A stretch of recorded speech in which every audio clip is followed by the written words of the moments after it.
నమస్కారం మిత్రులారా.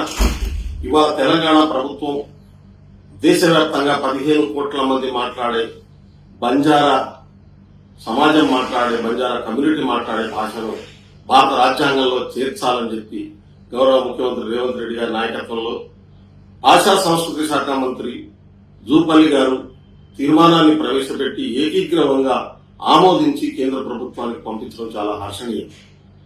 చాలా కాలంగా లంబాడి సంఘాలు, గిరిజన సంఘాలు, బంజారా సంఘాలు తెలంగాణ రాష్ట్రంలో భారతదేశ వ్యాప్తంగా బంజారా భాషను రాజ్యాంగంలో చేర్చాలని చెప్పి ప్రభుత్వాలను డిమాండ్ చేస్తా ఉన్నాయి, కోరుతా ఉన్నాయి.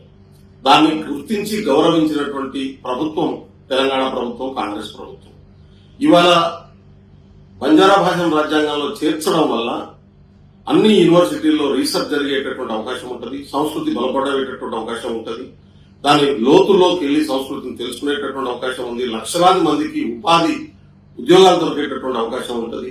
అన్ని యూనివర్సిటీలలో కూడా దీని మీద టీచర్లు, ప్రొఫెసర్లు నియామకయ్యేటటువంటి అవకాశం ఉంటుంది. అన్ని స్కూళ్లలో కూడా వాళ్ళ భాషలో, లిపిలో నేర్చుకునేటటువంటి అవకాశం ఉంటుంది.